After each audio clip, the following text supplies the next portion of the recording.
Hello, so this is Brian Arndt, and this is May the 24th, 2022. And I'm Ursula Edgington, and we're just going to ask Brian, who has already submitted some important documents to the People's Inquiry. We're just going to ask 3 additional questions about his submission, if that's all right, Brian? Yes, certainly. So my first question is, can you just briefly describe, for somebody that's not familiar with your story, what you actually did and where and when that was in your job? Okay, I applied for a job as a shift operator at the New Zealand Refinery in early 1965, was appointed. I think the biggest reason I was appointed was my engineering qualifications. They wanted some expertise in the shifts. And I got appointed as a shift operator, and I started work in the first week of March 1965.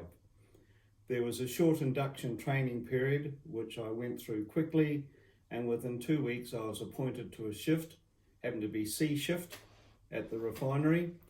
Work involved rotating between 3 shifts of being day, a night shift, and an afternoon shift. The refinery work as a shift operator was broken up into various areas. There was what we call the process area, which involved the water treatment, the north end and the south end, and the control room. And then in addition there was the tank farms, there was the crude farm, the black oils where everything was from bitumen to automotive gas oil was finally blended and stored and shipped out. And then there was the white oils where the components for making petrol were stored, being light tops and the refined platformate, which came from the naphtha and the crude. And in that white oils area there was a section of the plant or tank farm area which was called the lead transfer and blending system. In that area was where I got involved with tetraethyl lead. I must make a point here that at no stage were we ever told about the scavengers that were blended with the tetraethyl lead and the tetramethyl lead. The scavengers consisted of a 50-50 mix of ethylene dibromide and ethylene dichloride, and was mixed by volume in with the lead, which came from Octal and Ellesmere Port, England, at 36.7% of the volume of the lead used. The lead came in 204 litre drums, and an operator had to go into the lead area, take off all his clothes, put on some work supplied clothes if they were there. Often they were frequently nicked, gone, and used your own clothes. And you put on a different pair of white overalls, and you went into the lead area. There was a small on-demand air mask under like a carport type roof where there was 2 roller beds, and you brought up drums of lead, put them onto the roller beds to deduct the lead into the lead vessel that was appropriate. You put an adduction wand into the drum. That was done by removing a large cap of about 20 centimetres and then opened up to an internal plug of about 12 centimetres, and then your visual, the lead was right there in front of your face. While you're doing that work, you put on this adduction, this air mask, or on-demand air mask that was supplied, I believe, off the Instrument airline, and it wasn't a very good fit. If you had to wear glasses, normally you're excused, you couldn't do the lead plant because the mask wouldn't fit on your face.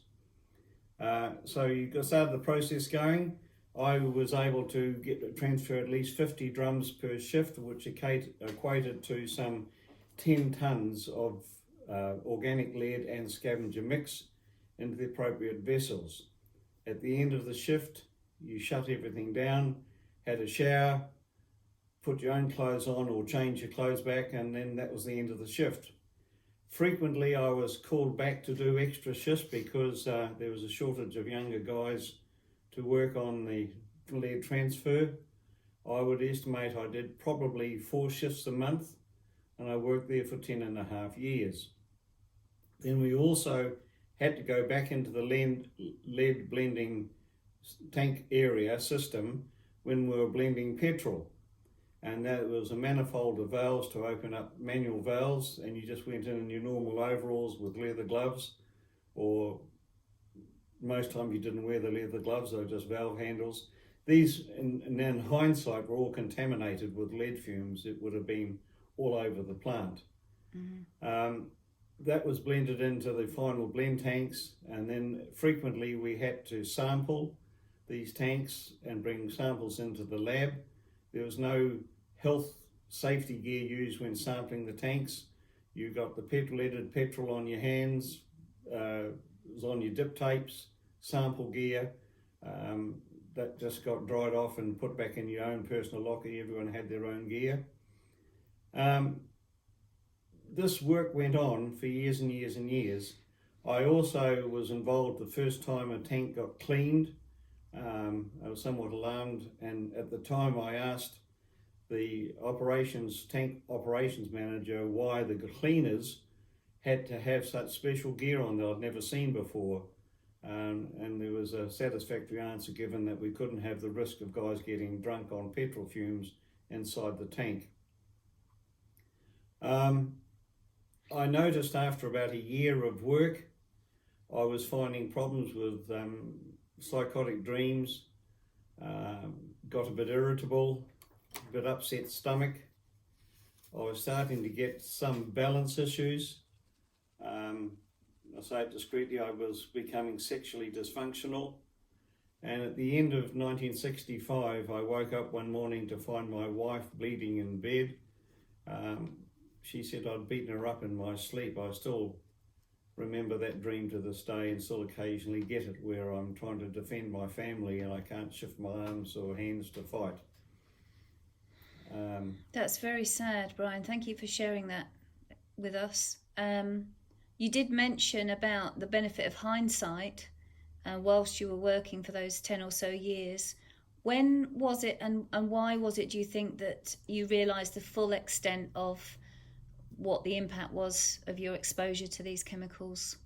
Well, was there a tipping point at any point? Somebody said to you something and you'd looked back with new eyes? Well, I actually probably to a degree questioned myself. After a year being there, I asked my shift boss, I said, I don't feel well. This sort of upset stomach and I get weird dreams and feel a bit unsettled. I was trying to be discreet about what I felt. And he said, oh, don't worry, Brian, we all get like that. It's the staggered shift works because your body's system can't get into a regular routine. You're breaking your routines all the time. So we were very well paid, probably double what I would have got normally in normal industry. So I stuck it out, trying to make a life for the family that I was trying to do the best I could with. And after 9.5 years, I started to think twice about staying at the refinery, and I started to develop my own private business so that when it was ready, I quit the refinery and carried on working for myself. And over those following few years, you had various medical conditions that were worrying. Can you describe some of the things that you've suffered in terms of your health? I had always had problems since was at the refinery. I had good teeth and I started getting problems with my teeth. The dentist that I had while I was at the refinery retired, and I went to a new dentist in 1976, and he looked in my mouth and he said, oh, you must be one of the refinery chaps. And I was a bit shocked looking at him. I said, why? Oh, I said, I see a lot of guys in here with teeth like yours. They all work at the refinery. Yeah. And why was that? What did he recognise? Because now you've done some research about that, haven't you? You found out a bit about why he would know that. The lead and its associated chemicals attacks the hard enamel surface of the tooth. And I had continued with severe teeth problems, and in early 2016 my dentist here in Matamata said, look, Brian, you're wasting your time. Let's take these teeth out and we will give you a nice set of dentures. So this was duly done, and within 2 hours of the teeth being removed all in one hit, as the anaesthetics wore off, I was aware of a very sweet taste in my mouth. I was waiting in the patient out room for medical supervision, I guess, of the injections I'd been given. I said to the receptionist who was in that same room, could she smell my breath, please? And she said, ooh, what a horrible sweet smell. And I said, yeah, that's organic lead. And I said it was obviously coming out of the tooth sockets of my teeth. I went home and I upped my intake of lipospheric vitamin C from 2,000 units a day to 3,000 units a day, which I've done ever since. There was a further medical incident. I broke my neck in January 1980, bringing a tuna boat while we're waiting at the pilot station in calm waters outside Whangarei. I went down to the engine room and I tripped on the second step down and went down 3 flights of stairs. I knocked myself out. I woke up about half an hour later with severe pain in my neck. We got into Whangarei. The next morning I still had severe pain in my neck. We were berthed at what they call the H block in Whangarei Harbour. I went up to the hospital and a young registrar doctor x-rayed me, said I had whiplash, and as I was leaving the hospital I bumped into an orthopaedic surgeon, Michael Bayliss, who I'd known previously. He looked at me through boating. He looked at me and carefully guided me back inside and put a harness on me and then told me that I got a broken neck. And why did he think that your neck was broken? What was the reason? Well, he picked the way I was holding my head. Yeah. He was very astute. He actually also determined that I'd damaged the nerve canal in the C5. Through that canal runs the nerve that controls the involuntary muscle system, which controls your urine and bowel.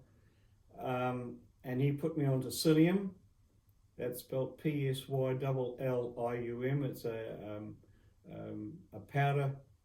It helps keep the bowels clean. And also with vitamin C, I've always taken vitamin C. It is a mild chelation agent, and I think it's purely breaking my neck, pardon the pun, was a lucky break. It's kept me alive. So the breaking of your neck wasn't necessarily related to your lead poisoning? Yes, the balance issue. I had Right. balance. Yeah. I've had balance issues within a year of working at the refinery, and I still have to be careful of where I move and what I do. Yeah, and you've had other medical issues as well, haven't you? Suffered from? In 1989, I had a most unusual tumour, as Mr. Hill at the Mercy Hospital described it, removed. It was very large from my left lung. It had been growing quite a while, and it had been made itself aware by the fact when I was sitting reading, it was pushing and bearing down onto the heart and causing discomfort. And so they did a pneumothorax and removed that tumour. And then in 2010, I was aware of a small, what I thought was a sebaceous cyst on my right chest. It was proved to be a infiltrating ductile tumour. And a year later, that was 2011, it was removed. And a year later, 2012, my regular annual PSA check showed a rapid increase up to 12.8 from about 2 PSA. And it was proved that I had a 57 millimetre that was inoperable in the prostate. And John Matthews, the oncologist, he put me onto a hormonal treatment and radiation.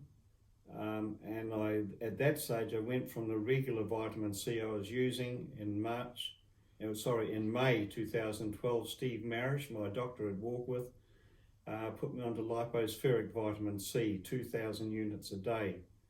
We now know, as I say, that particularly the lipospheric with the psyllium is a mild chelation agent. And then in 2016, with my teeth coming out, I increased the lipospheric to 3,000 units a day, all at my own expense, which I have done. And currently, the natural meds I'm taking costs me in excess of $500 a month. Yes, I was going to ask you about that. So what, amongst those kinds of more holistic therapies, what sort of advice would you give to other New Zealanders, Brian, who are also maybe working with these kinds of hazardous chemicals even today? Well, I believe in people I've talked to, aircraft mechanics, race mechanics who use leaded fuel, which is still in use in New Zealand, tanker drivers who carry the blasted stuff. They should have at the very least an annual blood lead test and a urine test. And if they start to show any lead in their system, any lead is not good. There's no safe level for lead. They should actually be looking at then taking psyllium and vitamin C, and with a small amount of MSM each day, which helps regenerate healthy cell growth. I know that's what's kept me alive. Plus, I've been taking vitamin B, as well as my vitamin C, vitamin D. I've been taking basic minerals. I've been taking liver detox. I've been taking probiotics, etc. That's great. That's good. And it's helping your health today, isn't it? You're much better, Well, feeling much better in yourself. Well, it is. It's keeping me on top of it, yeah. That's great. I still get bad days. Yeah. And is there anything finally that you want to add just in the last couple of minutes? Any other further thoughts about what New Zealand and its relationship with hazardous chemicals has? I'm horrified at the very lackadaisical approach to the handling of toxic chemical waste. I'm well aware of lead cleanings from old fuel installations being randomly dumped into unsuitable fills. It should be treated. The ideal solution is to be any lead-rich waste. It should be mixed into polymerized concrete, wrapped in vinyl, put into a dry dump site where any leaching is monitored, and that fence area should be fenced off and marked as a hazardous site for at least the next 1,000 years, which is believed to be the active toxicity of organic leads. And that's not happening, is it, at the moment? It's not happening at all, no. It's very randomly dealt with and inappropriately done. Yeah. So many New Zealanders could be impacted by contamination by lead and other chemicals at the moment in there. I believe that we have a problem with lead levels in New Zealand. The usage of lead in New Zealand was excessively high. In 1975, they had reduced the lead levels in petrol in America, who were the General Motors and DuPonts and Exxon. They were the developers of it. They had reduced it to 0.1 of a gram per US gallon. Right up until 1986, New Zealand was using 0.84 of a gram per litre. When you equate 3.8 litres in a US gallon, in comparison then we were using over 3 grams per US gallon, which is inexcusable, purely for profit, a cheap way of raising octane in the fuel. And through all of this, there has never been any mention of the scavengers, ethylene dibromide and ethylene dichloride. They were mixed at 36.7% of the lead use, and both of those scavengers are class 1 carcinogens and neurotoxin agents. Okay, we'll finish it there for now, but thank you very much for your time, Brian. We appreciate your honesty and your submission to the People's Inquiry. Thank you. Thank you.